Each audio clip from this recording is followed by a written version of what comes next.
لله رب العالمين والعاقبة للمتقين والصلاة والسلام على رسوله الكريم أما بعد قال الله تبارك وتعالى إن المسلمين والمسلمات والمؤمنين والمؤمنات والقانتين والقانتات والصادقين والصادقات والصابرين والصابرات والخاشعين والخاشعات والمتصدقين والمتصدقات والصائمين والصائمات والحافظين فروجهم والحافظات والذاكرين الله كثيرا والذاكرات أعد الله لهم مغفرة وأجرا عظيما۔ محترم بزرگوں، نوجوانوں، پیارے بچوں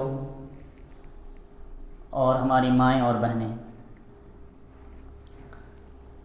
سب سے پہلے اللہ تبارک و تعالیٰ کی تعریف و توصیف، اس کے بعد درود و سلام پیارے نبی جناب محمد الرسول اللہ صلی اللہ علیہ وسلم پر، آپ کے آل و اصحاب پر، آپ کے متبعین پر، اللہم صلی علیہم اللہم بارک علیہم۔ حاضرین کرام، آج کے اس محفل میں نے تقریر کے لیے جس موضوع کا انتخاب کیا ہے اس کا عنوان ہے مثالی مرد و عورت۔ کیا مطلب ہے اس کا؟ سب سے پہلے تو ہم موضوع کو سمجھتے ہیں، اس کے بعد اس کے کچھ نکات پر سرسری طور پر کچھ روشنی ڈالتے ہیں۔ مثالی مرد و عورت کا مطلب یہ ہے کہ ایسے لوگ، ایسے مرد اور ایسی عورتیں جن کی اچھائی کی مثال دی جا سکے، جو بہتر ہو، سماجی طور پر بھی، معاشرتی طور پر بھی، دینی اعتبار سے بھی، ہر اعتبار سے مثال کے طور پر جن کو پیش کیا جا سکے۔ اس کا خلاصہ میں اگر ایک جملے میں اس کو بیان کیا جائے کہ کون مثالی مرد اور کون مثالی عورت ہے، تو اس کا جواب ہوگا کہ ہر وہ مرد و عورت مثالی ہے جو شریعت پر عمل کرے، شریعت کے مطابق اپنی زندگی گزارے۔ اب اسی میں سے کچھ باتیں جو شریعت ہم سے تقاضا کرتی ہے، شریعت جو ہم سے مطالبہ کرتی ہے، انہی میں سے کچھ چیزوں کو میں آپ کے سامنے رکھتا ہوں۔ سورۃ الاحزاب کی یہ آیت ہے جس میں اللہ تبارک و تعالی نے مثالی مرد اور عورتوں کی کچھ خصوصیات کو بیان کیا ہے کہ کون سے مرد و عورت ایسے ہیں جو مثالی ہیں، جن کے اندر کون کون سی چیزیں پائی جائیں تو وہ مثالی بن سکتے ہیں۔ چنانچہ اس آیت کریمہ میں اللہ تبارک و تعالی نے ایک ایک کر کے مرد کا بھی نام لیا اور عورتوں کا بھی نام لیا، اور دونوں کے بارے میں کچھ صفات اور خصوصیات کا تذکرہ کیا کہ کیسے ہونے چاہیے مسلمان مرد کو اور کیسے ہونے چاہیے مسلمان عورت کو۔ حاضرین کرام، اللہ تبارک و تعالیٰ کا فرمان ہے ان المسلمین والمسلمات والمؤمنین والمؤمنات والقانتین والقانتات والصادقین والصادقات والصابرین والصابرات والخاشعین والخاشعات والمتصدقین والمتصدقات والصائمین والصائمات والحافظین فروجهم والحافظات والذاکرین اللہ کثیرا والذاکرات اعد اللہ لهم مغفرة واجرا عظیما۔ اللہ تبارک و تعالی نے اس آیت کریمہ میں 10 صفات کا ذکر کیا ہے، 10 چیزوں کا ذکر کیا ہے جو ایک مسلمان مرد و عورت کے اندر ہونا ضروری ہے۔ اگر یہ 10 چیزیں پائی جائے تو انشاءاللہ العزیز وہ مثالی مرد و عورتوں میں ان کا شمار ہو سکتا ہے۔ چنانچہ سب سے پہلے اللہ تبارک و تعالی نے کہا ان المسلمین والمسلمات، مسلمان مرد و عورت کی خصوصیت کیا ہے کہ وہ مسلمان ہو، مرد و عورت میں سے مثالی مرد و عورت وہ ہے جو مسلمان ہو۔ مسلمان کا مطلب کیا ہے؟ مسلمان کا مطلب یہ ہے کہ جو اسلام کے ارکان پر عمل کرتا ہو، اسلام کو اپنا دین تصور کرتا ہو، جیسا کہ اللہ کے رسول صلی اللہ علیہ وسلم نے فرمایا کہ اسلام کے 5 ارکان ہیں۔ بنی الاسلام علی 5 شہادت اللہ الہ الا اللہ وان محمد رسول اللہ واقام الصلاۃ وایتاء الزکاۃ وصوم رمضان وحج البیت من استطاع الیہ سبیلا، یعنی اللہ تبارک و تعالیٰ کی گواہی دینا اور اللہ کے رسول محمد صلی اللہ علیہ وسلم کو اپنا آخری رسول ماننا اور نماز قائم کرنا، زکوٰۃ ادا کرنا، رمضان کے روزے رکھنا، اگر اللہ تبارک و تعالیٰ نے طاقت دی ہے تو بیت اللہ کا حج کرنا، جو ان چیزوں کو مانتا ہو، اس پر عمل کرتا ہو، وہی مسلمان ہے۔ تو مرد و عورت میں سے مثالی مرد و عورت وہی ہے جو مسلمان ہو، اور مسلمان ہونے کے لیے ضروری ہے کہ وہ اسلام کے 5 ارکان کو صحیح طریقے سے مانتا ہو جیسا کہ ماننے کا حق ہے۔ اس کے بعد اللہ تبارک و تعالیٰ نے فرمایا والمؤمنین والمؤمنات، مثالی مرد و عورت کون ہو سکتا ہے؟ جو مومن ہو اور مومنہ ہو۔ مومن مرد اور مومن عورت حقیقت میں یہی مثالی مومنہ، مثالی انسان اور مثالی عورت ہے۔ حاضرین کرام، مومن ہونے کا کیا مطلب ہے؟ مومن ہونے کا مطلب یہ ہے کہ ایمان کے جو ارکان ہیں، جسے میں نے اس سے پہلے کے درس میں بیان کیا ہے اور آپ لوگوں کو پہلے سے وہ پتہ بھی ہے کہ ایمان کی تمام ارکان پر جس کا عقیدہ ہو، جس کو یقین ہو، وہی مومن ہے۔ اور مومنہ عورت کی مثال اللہ تبارک و تعالیٰ نے قرآن مجید کے اندر جگہ جگہ پر دیا ہے۔ چنانچہ اللہ تبارک و تعالیٰ نے سورۃ التحریم میں ارشاد فرمایا وَضَرَبَ اللَّهُ مَثَلًا لِّلَّذِينَ آمَنُوا امْرَأَتَ فِرْعَوْنَ إِذْ قَالَتْ رَبِّ ابْنِ لِي عِندَكَ بَيْتًا فِي الْجَنَّةِ وَنَجِّنِي مِنْ فِرْعَوْنَ وَعَمَلِهِ وَنَجِّنِي مِنَ الْقَوْمِ الظَّالِمِينَ۔ یہ آیت کریمہ خاص طور سے ہماری ماؤں کے لیے ہے، اور ہماری مائیں بہنیں اس آیت کے مخاطب ہیں۔ اللہ تبارک و تعالیٰ نے مثال بیان کیا اور کہا وَضَرَبَ اللَّهُ مَثَلًا لِّلَّذِينَ آمَنُوا امْرَأَتَ فِرْعَوْنَ۔ اللہ تبارک و تعالیٰ نے مومنوں کی مثال بیان کی، اور مومنوں کی مثال بیان کرتے ہوئے فرعون کی بیوی کا ذکر کیا۔ فرعون جس کے بارے میں آپ جانتے ہیں، جو دعویٰ کرتا تھا کہ میں ہی رب ہوں، انا ربکم الاعلی، جو کہتا تھا کہ میں تمہارا پروردگار ہوں، لیکن اس فرعون کی بیوی، وہ فرعون جو خود رب ہونے کا دعویٰ کرتا تھا، اس سے بڑا شرک اور کچھ نہیں ہو سکتا، لیکن اللہ تبارک و تعالیٰ نے اس کی بیوی کا ذکر کیا ہے جو اس کو اپنا رب ماننے سے انکار کر دیتی ہے اور کہتی ہے کہ میرا رب اللہ تبارک و تعالیٰ ہے۔ اس کی مثال اللہ تبارک و تعالیٰ نے قرآن مجید کے اندر بیان کیا اور کہا اذ قالت رب ابن لی عندک بیتا فی الجنہ، کہا کہ اللہ تو اپنے پاس میرے لیے جنت میں ایک گھر بنا دے، ونجنی من فرعون وعملہ، اور مجھے فرعون اور اس کے عمل سے نجات دے دے، ونجنی من القوم الظالمین، اور ظالم قوم سے اللہ تعالیٰ تو مجھے بچا لے۔ یہ مومنہ عورت ہے۔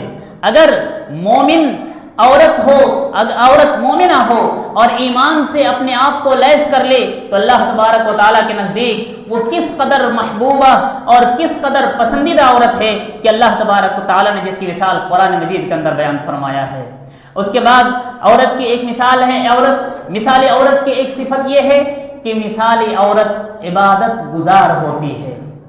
اللہ تعالیٰ نے فرمایا والقانتین والقانتات، مثالی انسان میں سے ایک وہ ہے جو اللہ تبارک و تعالیٰ کی عبادت کرنے والا ہو، اور وہ عورتیں بھی ہیں جو اللہ تبارک و تعالیٰ کی عبادت کرنے والا ہو۔ اگر اللہ تبارک و تعالیٰ کی عبادت نہ کی جائے، نہ کی جائے تو انسان چاہے کتنا ہی باکمال کیوں نہ ہو جائے، کتنا ہی دنیاوی اعتبار سے وہ بلندی پر پہنچا ہوا کیوں نہ ہو، اللہ تبارک و تعالیٰ کے نزدیک وہ مثالی نہیں ہے، بلکہ اللہ تبارک و تعالیٰ کے نزدیک وہ مبغوض ہیں، اللہ تبارک و تعالیٰ کے نزدیک وہ دھتکارا ہوا ہے۔ اس لیے اگر ہم مثالی بنانا چاہتے ہیں، چاہے ہم مرد ہوں چاہے ہماری مائیں بہنیں کیوں نہ ہو، ہم لوگوں کو چاہیے کہ ہم ایک اللہ تبارک و تعالیٰ کی عبادت کریں، اس کی عبادت میں کسی اور کو شریک نہ کریں۔ اس کے بعد مثالی مرد و عورت کے خصوصیتوں میں سے ایک خصوصیت یہ ہے کہ عورت سچ بولنے والی ہو، مرد بھی سچ بولنے والا ہو۔ کہا والمصدقین والصادقین والصادقات کہ سچ بولنے والا مرد اور سچ بولنے والی عورت۔ میرے بھائیوں، سچ بولنے کی بڑی فضیلت ہے۔ اللہ تبارک و تعالیٰ نے قرآن مجید کے اندر جگہ جگہ پر سچ بولنے کی تلقین کی ہے۔ اللہ تعالیٰ کا فرمان ہے کہ یا ایھا الذین آمنوا اتقوا اللہ وکونوا مع الصادقین، اے ایمان والو اللہ سے ڈرو اور سچ لوگوں کے ساتھ ہو جاؤ، سچوں کے ساتھ ہو جاؤ۔ جو لوگ جھوٹ بولتے ہیں ان کا ساتھ نہ دو، بلکہ سچ بولنے والوں کا ساتھ دو اور ان کے ساتھ ہو جاؤ۔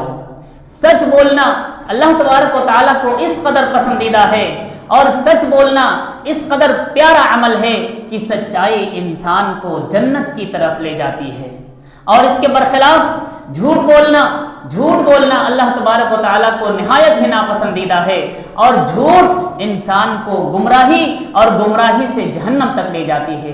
اللہ کے رسول صلی اللہ علیہ وسلم کا فرمان ہے علیکم بالصدق فإن الصدق يهدي إلى البر وإن البر يهدي إلى الجنة وما يزال الرجل يصدق ويتحرى الصدق حتى يكتب عند الله صديقا وإياكم والكذب فإن الكذب يهدي إلى الفجور وإن الفجور يهدي إلى النار وما يزال العبد يكذب ويتحرى الكذب حتى يكتب عند الله كذابا۔ صحیح مسلم کی یہ روایت ہے جس میں اللہ کے رسول صلی اللہ علیہ وسلم نے فرمایا علیکم بالصدق، سچائی کو لازم پکڑ لو، سچائی کو لازم پکڑ لو، ہمیشہ سچ بولو، کسی بھی صورت میں جھوٹ کا دامن نہ پکڑو اور سچ کا دامن نہ چھوڑو۔ کیوں؟ فإن الصدق يهدي إلى البر، کیونکہ سچائی نیکی کی طرف لے جاتی ہے۔ سچ بولنے سے انسان نیک کام کرنے پر آمادہ ہوتا ہے، سچ بولنے سے انسان کے اندر نیکی کرنے کی صلاحیت پیدا ہوتی ہے، اور جب انسان نیک کام کرے گا تو اس کے بدلے میں اسے کیا ملے گا؟ اسے جنت نصیب ہوگی۔ چنانچہ اللہ کے رسول نے فرمایا وَإِنَّ الْبِرَّ يَهْدِي إِلَى الْجَنَّةِ، اور نیکی اور بھلائی جنت کی طرف لے کے جاتی ہے۔ اور سچ بولنے سے کیا ہوتا ہے؟ وَمَا يَزَالُ الرَّجُلُ يَصْدُقُ وَيَتَحَرَّى الصِّدْقَ حَتَّى يُكْتَبَ عِندَ اللَّهِ صِدِّقًا، کہ ایک آدمی سچ بولتا ہے، ہمیشہ سچ کی تلاش میں رہتا ہے، یہاں تک کہ اللہ تبارک و تعالیٰ کے نزدیک اسے سچے لوگوں میں شمار کر لیا جاتا ہے۔ اس کے برخلاف جھوٹ بولنے کے بارے میں اللہ کے رسول صلی اللہ علیہ وسلم نے کہا وَإِيَّاكُمْ وَالْكَذِبَ، جھوٹ بولنے سے بچو کیونکہ جھوٹ فسق و فجور کی طرف لے جاتی ہے۔ اسی لیے کہتے ہیں کہ جھوٹ یہ بہت ساری برائیوں کی جڑ ہے۔ اگر انسان جھوٹ بولنا چھوڑ دے تو خود بخود بہت ساری برائیوں سے وہ بچ جائے گا۔ انسان سے ڈرتا ہے، اللہ سے ڈرے یا نہ ڈرے، لوگوں کے سامنے بے عزت اور رسوا ہونے سے ڈرتا ہے، لیکن جب وہ جھوٹ کا دامن تھام لیتا ہے تب پھر اسے اس رسوائی سے بھی ڈر نہیں لگتا، کیونکہ وہ اپنے اندر ایک بہانہ بنا لیتا ہے کہ چلو جا کر کے جھوٹ بول دوں گا کہ میں نے ایسا نہیں کیا ہے، اور اس جھوٹ کے سہارے اس سے ایک نہیں دو نہیں کئی غلطیاں سرزد ہو جاتی ہیں۔ اسی لیے اللہ کے رسول صلی اللہ علیہ وسلم نے فرمایا کہ وَإِيَّاكُمْ وَالْكَذِبَ، جھوٹ بولنے سے بچو۔ کیوں؟ کیونکہ جھوٹ برائی کی طرف لے جاتی ہے، فسق و فجور کی طرف لے جاتی ہے۔ وَإِنَّ الْفُجُورَ يَهْدِي إِلَى النَّارِ، اور فسق و فجور کرنے سے انسان کو کیا بدلہ ملے گا؟ وہ جہنم میں جائے گا۔ اسی لیے کہا وَإِنَّ الْفُجُورَ يَهْدِي إِلَى النَّارِ، کہ فسق و فجور اور جھوٹی باتیں یہ آپ کو جہنم تک لے جاتی ہے۔ وَمَا يَزَالُ الْعَبْدُ يَكْذِبُ وَيَتَحَرَّى الْكَذِبَ حَتَّى يُكْتَبَ عِندَ اللَّهِ كَذَّابًا، کہ آدمی جھوٹ بولتا ہے، ہمیشہ جھوٹ کی تلاش میں رہتا ہے، جھوٹ پر جھوٹ بولتا ہے، یہاں تک کہ اللہ تبارک و تعالیٰ کے نزدیک بھی اسے کذاب یعنی جھوٹا لکھ دیا جاتا ہے۔ سچ بولنے سے، ہمیشہ سچ کی تلاش میں رہنے سے اللہ تبارک و تعالیٰ کے نزدیک